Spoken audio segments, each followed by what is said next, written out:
সেই নাজিরাবাদের মানুষগুলো আগুনে জ্বলে পুড়ে খাঁক হয়ে মারা গেল, দেহ নাই, অংশ নাই, কিছু নাই, ছাই হয়ে গেল, ছাই হয়ে গেল। দিদির তাতেও মাথা ব্যথা হলো না, না একদমই তাই। কালকে আমি নাজিরাবাদে যাচ্ছি, তার জন্য কতজন মারা গেছে নাজিরাবাদে দিদি তার বললেন না। শুধু তাই নয়, নাজিরাবাদে কেন মারা গেল, কাদের দোষে মারা গেল, তারা কারা, অপরাধী কারা, তার জন্য কি করা দরকার, দিদির কোনো মাথা ব্যথা আছে? যেখানে থাকে দিদি কালীঘাট, সেখান থেকে কয়েক কিলোমিটার দূরে, 10 থেকে 15 কিলোমিটার দূরে হচ্ছে নাজিরাবাদ। সেই নাজিরাবাদের মানুষগুলো আগুনে জ্বলে পুড়ে খাঁক হয়ে মারা গেল, দেহ নাই, অংশ নাই, কিছু নাই, ছাই হয়ে গেল, ছাই হয়ে গেল। দিদির তাতেও মাথা ব্যথা হলো না, দিদির তাতেও মাথা ব্যথা হলো না। সেই পরিবারগুলো সর্বস্ব হারিয়েছে, স্বামী ভাই সব হারিয়েছে, সেই পরিবারগুলোর কাছে যাওয়ার প্রয়োজন মনে করলো না।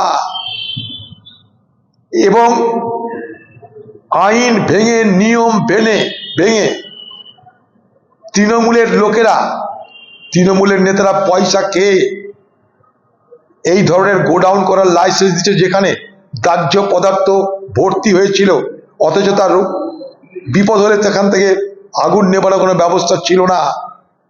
কোনো তদন্ত হলো? আমরা চাই বিচার বিভাগীয় তদন্ত। সমস্ত তৃণমূলের নেতারা এই অপরাধের সঙ্গে জড়িত আছে। বিনা তৃণমূলের নেতাই এই রকমের লাইসেন্স পাওয়া যায় না। বিনা তৃণমূলের সহায়তায় জলা জমিতে এমন বড় গোডাউন করা যায় না। নাজিরাবাদে দিদি যাওয়ার সময় পেল না, দিল্লিতে হাজিরা দিতে গেছেন নির্বাচন কমিশনের কাছে। দিদি নাজিরাবাদে নাই, দিদি দিল্লিতে নির্বাচন কমিশনের কাছে হাজিরা দিতে গেছেন। দিদির এই বহুরূপী চাল বোঝার চেষ্টা করবেন। দিদির দরকার ভোট। নাজিরাবাদের মৃত পরিবারের কাছে গিয়ে ভোট হবে না, শুধু মরেই গেছে। আর এসআইআর কাণ্ডে লোক দেখিয়ে ভোট হবে, কারণ মানুষ এসআইআর কাণ্ড নিয়ে ঝামেলায় পড়ে আছে। দিদি জানে কিসে লাভ আর কিসে ক্ষতি। নাজিরাবাদে গেলে প্রশ্ন হবে তাকে, তোমার রাজ্যে কি করে এগুলো হলো? তোমার কি প্রশাসন কিছু দেখে না? তোমার দমকল মন্ত্রী 32 ঘন্টা পর সেখানে গেল, জামা কাপড় ধপধপে চকচকে করে। তোমার দলের মন্ত্রী, তোমার সরকারের মন্ত্রী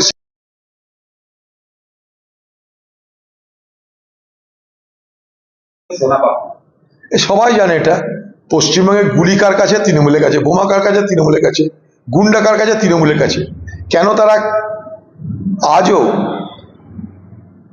নির্দ্বিধায় স্বাধীনভাবে বোমা গুলি ব্যবহার, বোমা গুলি সঙ্গে রাখা, বোমা গুলির কারবার কেন করতে পারে? কারণ পুলিশ আছে।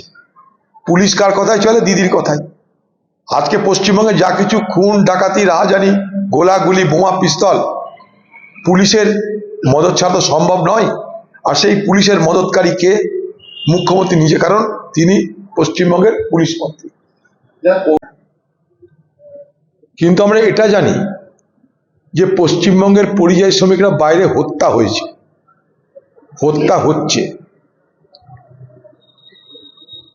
তাদের জন্য কিন্তু পশ্চিমবঙ্গের মুখ্যমন্ত্রী দিল্লিতে গিয়ে একবারও ধর্ণা অবস্থান কিছু করলেন না। আমি একথা বলছি না যে এসআইআর কাণ্ড নিয়ে প্রতিবাদ করা উচিত না, কিন্তু প্রতিবাদটা কখন করছে? যখন এসআইআর শেষ হচ্ছে। প্রতিবাদটা কখন করা উচিত ছিল? যখন এসআইআর শুরু হচ্ছে। দিদির চালাকিটা কোথায়?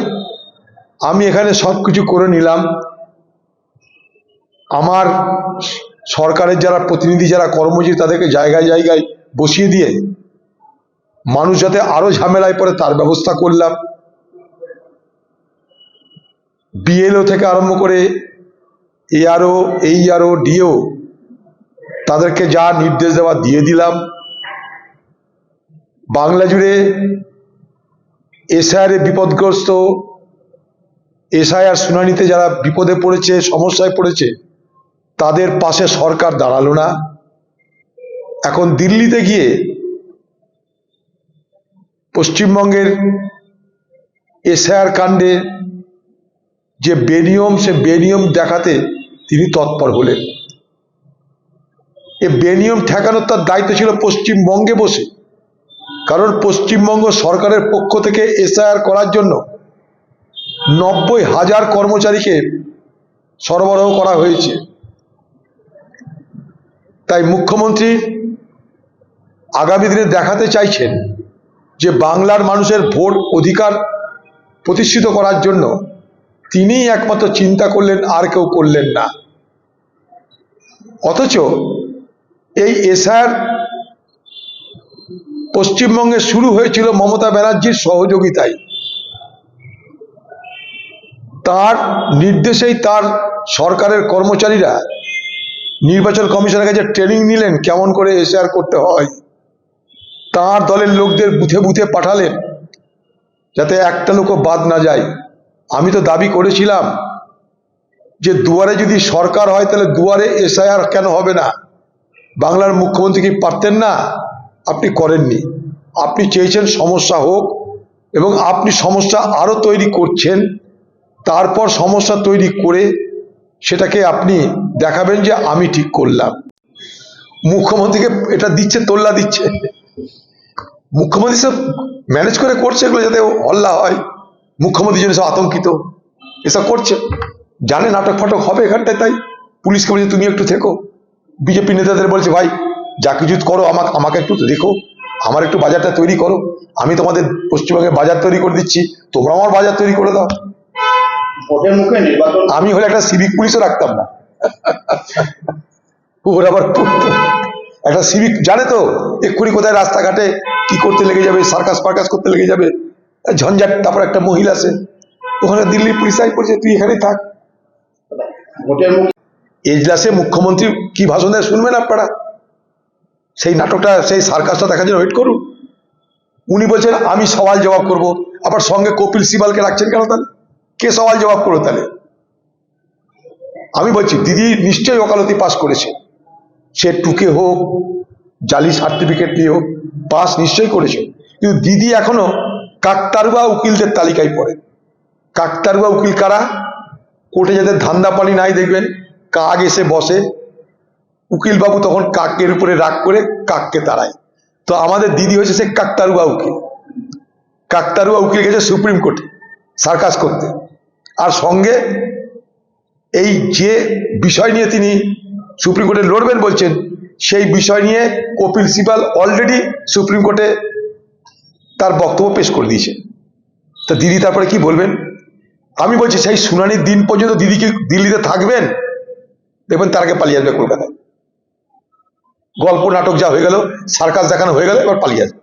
সেই শুনানির দিন পশ্চিমবঙ্গের মুখ্যমন্ত্রী যদি সুপ্রিম কোর্টে যায় আর সওয়াল জবাব করে, আমরা সবাই মিলে দেখবো সেটা। সেই সার্কাস আমরা কেউ দেখতে ছাড়বো না।